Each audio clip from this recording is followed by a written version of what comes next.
So this game of golf is hard enough in itself, but then you get out on the golf course and you find yourself in a situation where you're in a downhill slope, you've got an uphill slope, the ball's above your feet, the ball's below your feet. And no amount of practice that you can do can actually prepare you for this situation, because when you go to the driving range or you go to anywhere where you can practice the game of golf, even an indoor studio, you've got the perfect lie. The ball is absolutely level with your feet.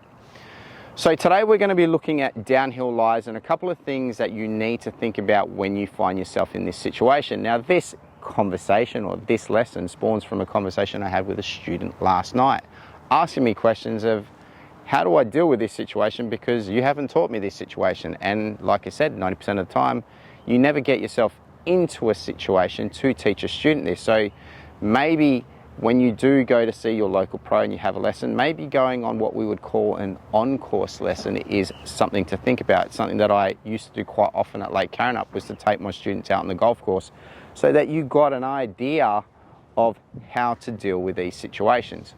But we're going to talk about downhill lies today, and we're going to talk about a couple of things, like I said, that you need to consider when you find yourself in this position. Now, the number one thing that we see people do wrong is they lean against the slope. So if they're in a downhill situation, they're leaning into slope because they're trying to find balance. The lead side leg gets really long and the trail side gets a lot of flexion. And what happens now is, because, say for instance, the golf ball's here and you've got more bend in this knee and this leg's a little bit straighter, your low point of your golf swing is going to move back.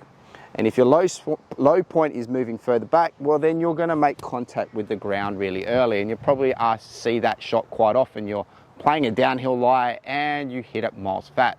And that's the number one reason, simply because you are what we would call leaning into the slope. So the first thing that you need to understand is you need to lean with the slope. And then automatically when you lean with the slope, it sends what we would call your low point of the swing to the right area, and you make contact with the ground in the right spot. So it's very, very important, first of all, to understand, or a simple understanding is to get yourself leaning with the slope. And then I always say to my student is to get your shoulders level with the ground. If you can get your shoulders level with the ground, you're generally going to put the low point in the right place and you're going to make contact with the ground in the right location. So just remember that. First tip, get your shoulders level with the ground and lean with the slope. That also then puts you into a situation that you're going to feel like you're going to be shifting forward quite a fair amount as you're moving down into impact, and that can generally lead to having what we would call a slightly open club face. And it's going to generally make you hit what I would call a little bit of a slice shot. So in my case, it's going to move a little bit left to right.